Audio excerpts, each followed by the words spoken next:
మన రక్షకుడైనటువంటి యేసుక్రీస్తు వారి యొక్క ప్రశస్తమైనటువంటి నామములో తిరిగి మరొక సాయంత్రకాలపు గ్రంథ ధ్యానాలలో ప్రభు సన్నిధికి చేరటం, ప్రభు మాటలు వినటానికి ప్రభు ఇచ్చినటువంటి మంచి తరుణాన్ని బట్టి ప్రభుకు స్తుతులు చెల్లిస్తున్నాను. అదే రీతిగా మరి దేవుని బిడ్డలుగా ఆయన మాటలు వింటూ బలపడుతూ అవగాహనలోకి వస్తూ బలపడి స్థిరపడి ప్రభు కొరకు జీవించేటువంటి బిడ్డలందరూ కూడా ప్రభు పేరిట వందనములు, ప్రభు పేరిట శుభములు తెలియజేస్తూ ఉన్నాను. ప్రియమైన దేవుని బిడ్డలారా, మనము కీర్తనల కీర్తనలు మనం గ్రంథ ధ్యానం చేస్తూ ఉన్నాం. మరి 3 కీర్తనలు ప్రభు యొక్క సహాయాన్ని బట్టి ధ్యానం చేయటానికి ప్రభు సహాయం చేశారు. 4వ కీర్తన కూడా మనము 4వ కీర్తన 4 చరణాన్ని మనం ముగించుకొని 5వ చరణంలోకి రావటానికి ప్రభు సహాయం చేశారు. ఈ సమయంలో మరి దేవుని యొక్క వాక్యాన్ని చదువుకొని అందులో ఉన్నటువంటి మాటలను ప్రార్థనాపూర్వకంగా మనం ధ్యానం చేద్దాం. ఇక్కడ కీర్తన 4వ కీర్తన 5వ చరణంలో ఉన్నటువంటి మాటలను నేను చదువుతూ ఉన్నాను. నీతియుక్తమైన బలులు అర్పించుచు యెహోవాను నమ్ముకొనుడి. కృపగల తండ్రి, పరిశుద్ధుడా, మీకు వందనాలు. ఈ సమయంలో నాయన మీ యొక్క దాసుని పూర్తిగా మరుగుపరచండి. ఇందులో ఉన్నటువంటి ఆత్మీయ మర్మములను, సత్యములను, వివరణను మాకు దయచేయమని, తద్వారా ప్రభా వింటున్న బిడ్డల జీవితంలో మీ కార్యములను జరుగున కృప దయచేయమని యేసుక్రీస్తు నామములో అడిగి వేడుకుంటున్నాము తండ్రి, ఆమేన్. ప్రియమైన దేవుని బిడ్డలారా, ఈ సమయంలో మనం చదువుకున్నటువంటి మాటలలో నీతియుక్తమైన బలులు అర్పించుచు యెహోవాని నమ్ముకొనుడి. పూర్వీకులు పూర్వ దినాలలో దేవునికి అర్పణలు తెచ్చి అర్పించేటువంటి వారు. ధర్మశాస్త్ర ప్రకారంగా ఈ అర్పించేటువంటి అర్పణలు ప్రభు చేసినటువంటి మేలును బట్టి, ప్రభు మరి తన యొక్క కార్యములు ఆయన జరిగించటానికి అర్పణలు, ఆ తర్వాత మరి కొంతమంది వాళ్ళు చేసినటువంటి పాపాలను బట్టి, అపరాధములను బట్టి అర్పించవలసినటువంటి అర్పణలు, అవి బలుల ద్వారా అర్పించాలి అని ప్రభు ఆయన మరి ఇచ్చినటువంటి ధర్మశాస్త్రం ప్రకారంగా మరి ఎవరు ఏ పొరపాటు చేసినా, ఎవరైనా అతిక్రమించి చేసినా, దేవుని యొక్క కార్యాలు తమ జీవితంలో జరిగినటువంటి బిడ్డల విషయంలో దేవుడు వారికి చేయవలసినటువంటి కార్యాలు ప్రారంభించినప్పుడు వాళ్ళు మరి అర్పించవలసినటువంటి బలుల గురించి పాత నిబంధన కాలంలో మరి మనం చూస్తాం.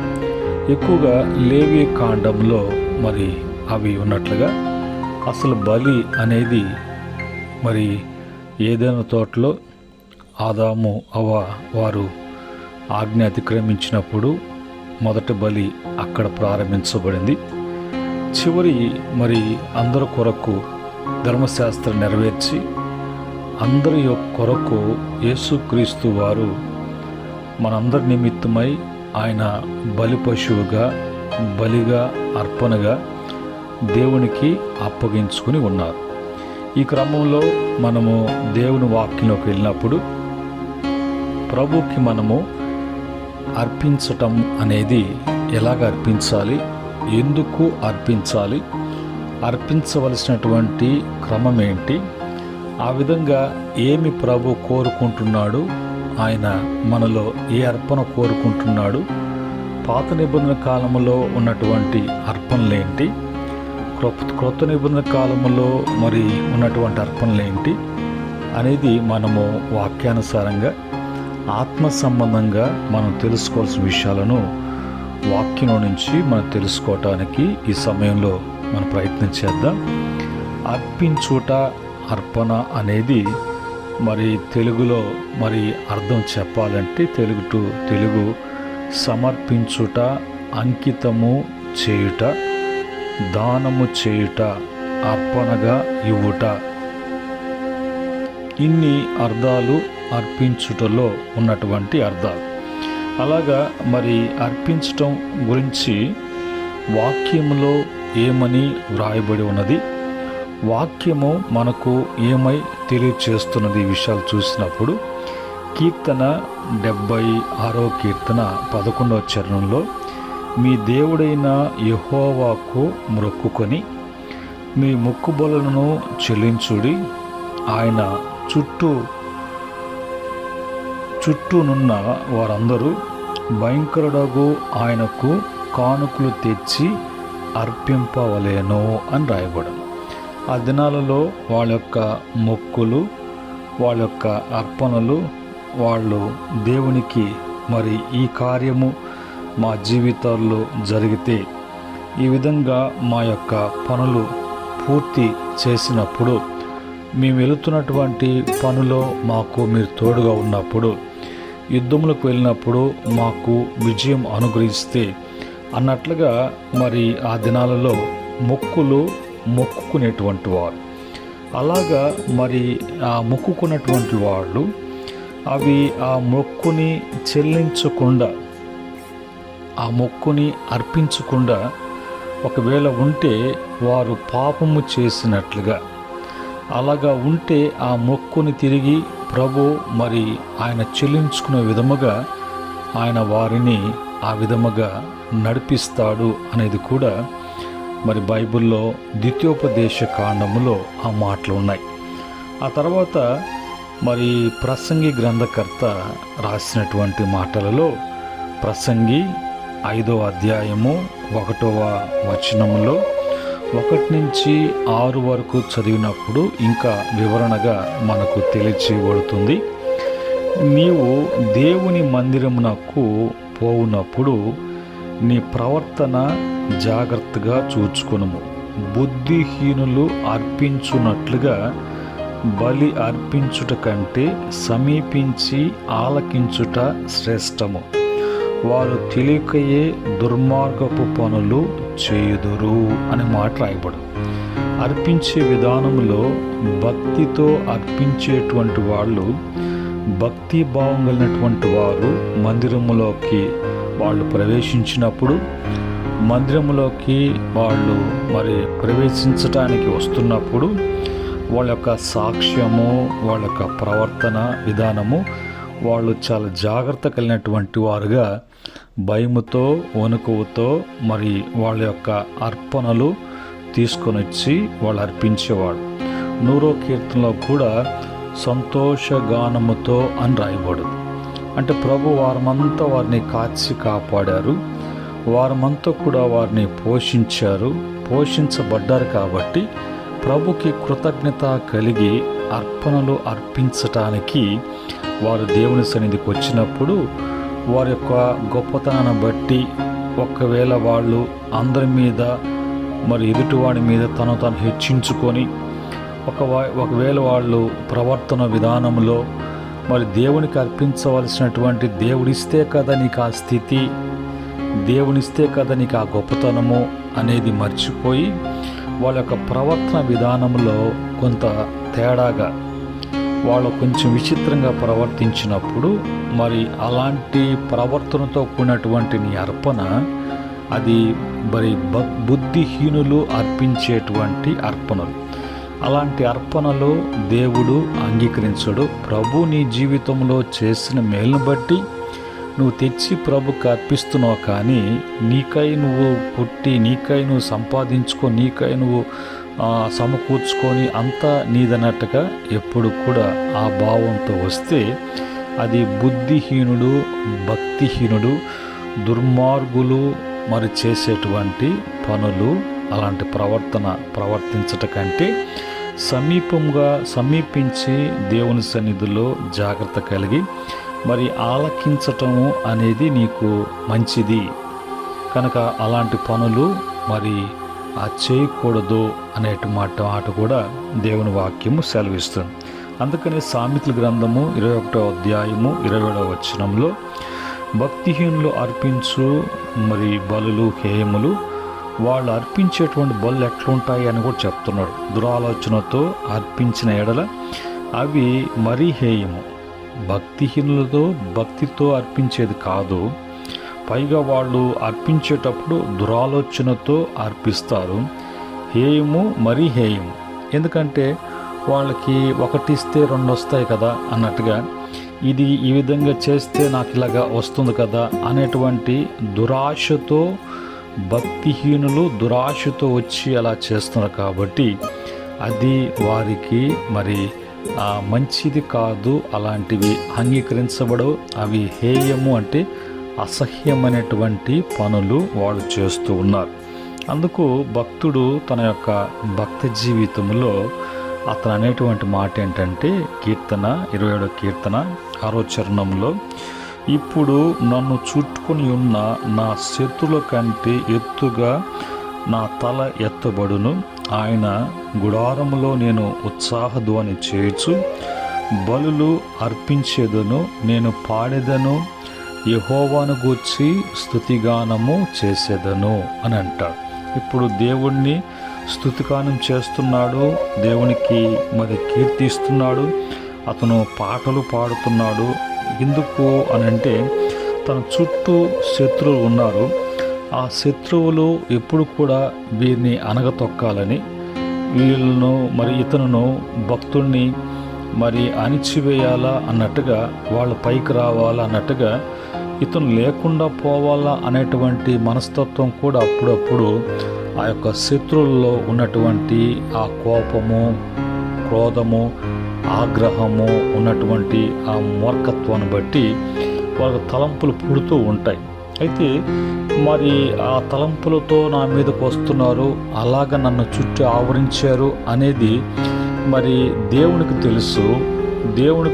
కాబట్టి దేవుడు తన భక్తులని ఏ విధంగా కాపాడుతాడో, ఏ విధంగా భద్రపరుస్తాడో అనే విషయము ఎరిగినటువంటి భక్తుడు అంటాడు, వారి యొక్క మరి ముందు నన్ను మరి తల ఎత్తుకొని తిరిగినట్లుగా నన్ను చేసావు. కాబట్టి నేను మరి లోకంలో ఉండటానికంటే, మనుషులతో కలిసి నివాసం చేయటం కంటే, నీ యొక్క గుడారములో లేంటే నీ మందిరములో నీ సన్నిధిలో నేను వచ్చి ప్రభు చేస్తున్నటువంటి ప్రతి మాటను కార్యాన్ని బట్టి నేను ధ్యానం చేస్తూ ధ్యానపూర్వకంగా స్తుతులు, కృతజ్ఞతాస్తుతులు, పాటలు, కీర్తనలు, అర్పణలు నేను అర్పించుకుంటాను అని అంటాడు. మనం కూడా అలాగా ధ్యానపూర్వకంగా ప్రభు కార్యాలను మనం ధ్యానం చేస్తూ ఉన్నప్పుడు ప్రభు మనకు ఎంత గొప్ప కార్యాలు చేస్తున్నారో ఆ కార్యాలను బట్టి మనము ప్రభుకు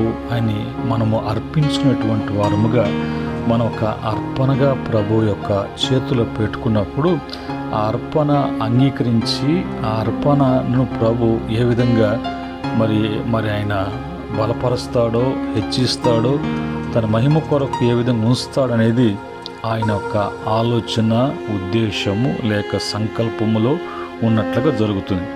ఇలాగా మనందరి కొరకు యేసు ప్రభు వారు కూడా మన కొరకు, మన యొక్క విమోచన కొరకు, పాప క్షమాపణ కొరకు, మన రక్షణ కొరకు మనము ఈ దుష్ట కాలములో, దుష్టుని చేతిలో ఉన్నటువంటి లోకములో, ఈ యొక్క దుష్ట సంచారములో ఉన్నటువంటి ప్రతి దాంట్లో కూడా మరి మనము నడుస్తూ ఉంటాం. మనకు అవి వ్యతిరేకంగా పనిచేస్తూ ఉంటాయి.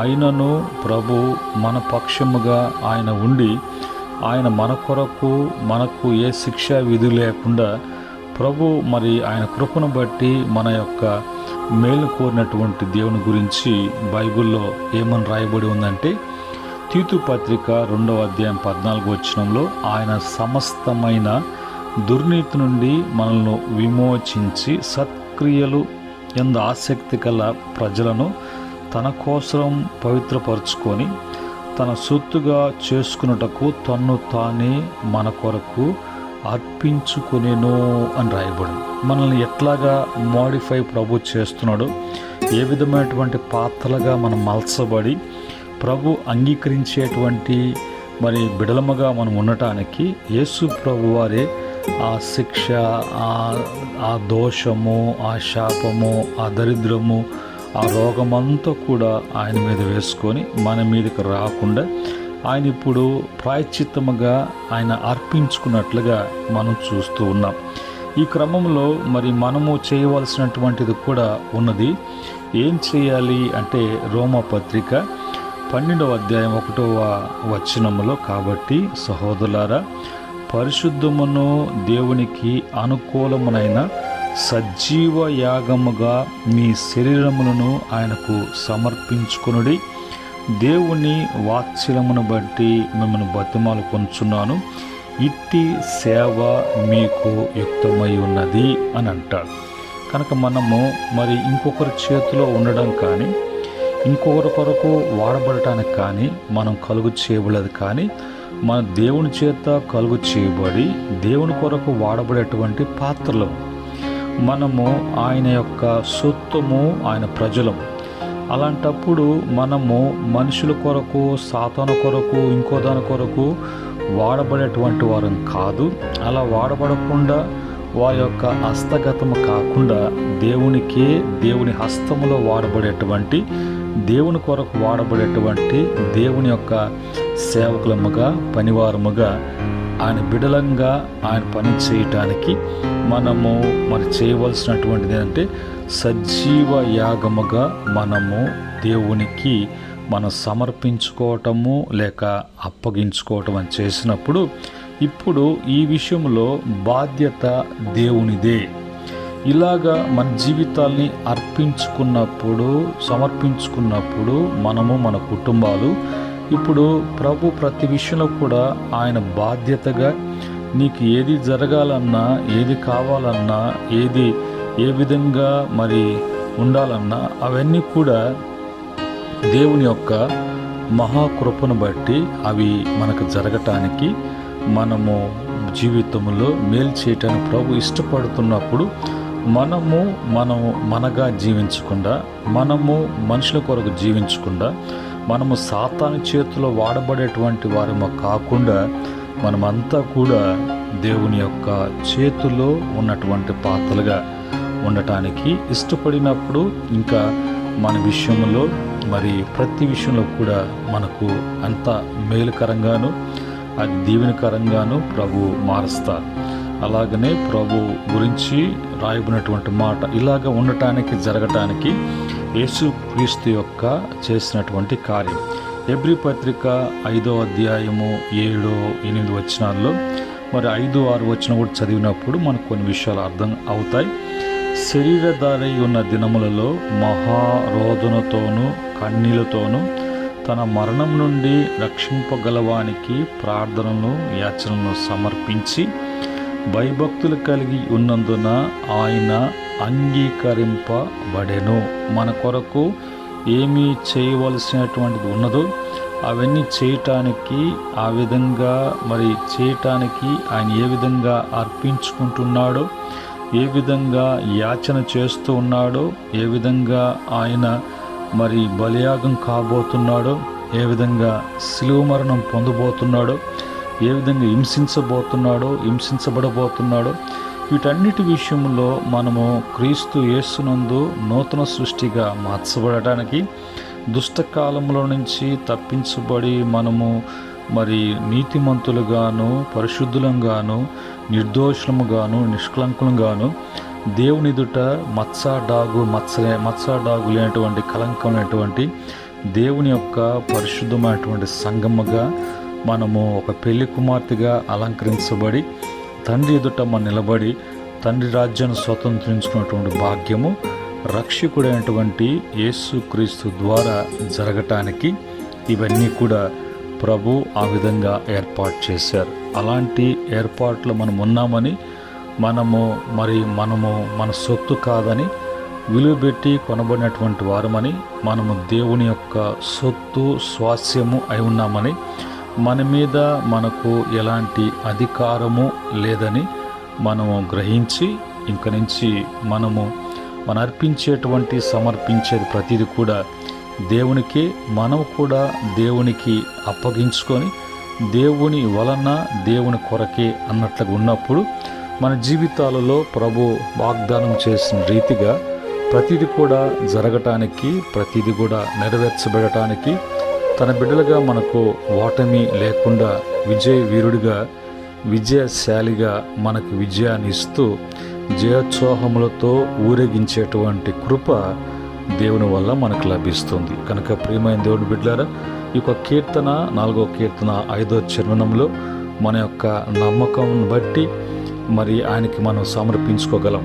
కనుక నీ జీవితంలో లోకాన్ని నీలో పెట్టుకొని నువ్వు లోకంలో ఉంటే ఆ నమ్మకము, ఆ అర్పణ, ఆ సమర్పణ, ఆ సాక్రిఫైస్ అనేది ప్రభు కొరకు అనేది కాకుండా కఠినపరచబడి అవిశ్వాసులుగాను ఆ అర్పణ విషయంలో దేవునికి ఎదుటనే వాళ్ళు సొనుక్కుంటూ ఆ మనసులైనటువంటి వారుగా ఉంటూ అనేక మంది జీవితాలలో వాళ్ళ ఆస్తి పాస్తులు అన్నీ కూడా దేవునివే అని, ప్రతిదీ కూడా దేవుని వలనే అని మర్చిపోయి వాళ్ళు ఇతర వాటిని ఆశ్రయించి ఇతర వాటి యొక్క సపోర్ట్ మీద, సహకారం మీద ఏదో చేయాలనుకుంటారు. చివరికి తమ యొక్క స్థితిగతి అది ముగించబడేటువంటి సమయం వచ్చినప్పుడు రోదన చేసిన, వేదన పడిన, ఎన్ని విధాలుగా బాధపడిన ప్రయోజనం ఉండదు అని ముందుగానే ప్రభు యొక్క వాక్యపు హెచ్చరికను బట్టి ప్రతి బిడ్డ కూడా ప్రభుకి నమ్ముకొని ప్రభుకు అర్పించుకోవటానికి, ప్రభు కొరకు మనము ఒక బలిగా, అర్పణగా మన యొక్క ఏది చెల్లించినా, ఏది అర్పించినా అది నీతియుక్తమైనదిగా ఉన్నట్లుగా ప్రభు యొక్క సహాయము ప్రతి బిడ్డ కుటుంబానికి అందించబడునుగాక. అట్టి సహాయంలో బిడ్డలు వర్ధిల్లునుగాక. ఆమేన్. కృపగల తండ్రి, పరిశుద్ధుడా, మీకు వందనాలు. ఈ యొక్క వాక్యాన్ని బట్టి బిడ్డలను దీవించండి, బలపరచండి. వాళ్ళు ఎవరి చేతిలో ఉంటున్నారు, ఎవరి కొరకు వాడబడుతున్నారు, మీరు ఎవరి కొరకు ఈ లోకానికి వచ్చారు, ఎవరి కొరకు మీరు అర్పించుకున్నారు, బలియాగమయ్యారు, ఎన్ని విషయాలు మీరు మాట్లాడారు బిడ్డలు తెలుసుకొని సరిచేసుకొని నీకు సజీవ యాగముగా తమ యొక్క ప్రాణాత్మ దేహాలు నీకు అర్పించుకోవటానికి మీ చేతిలో ఉంటూ మెలుగుతూ మీకు ఇష్టమైనటువంటి పాత్రలుగా వాళ్ళు తండ్రి జీవించటానికి నేను మహింపరిచే కృప దయచేయమని యేసుక్రీస్తు నామములో అడిగి వేడుకుంటున్నాము తండ్రి. ఆమేన్. పరమందు తండ్రి ప్రేమ, కుమారుని కృప, పరిశుద్ధాత్మ యొక్క సహవాసం మాటలు వింటున్న బిడ్డలకును సకల పరిశుద్ధులకును ఆయన దాసులకును సదా తోడై నడిపించునుగాక. ఆమేన్.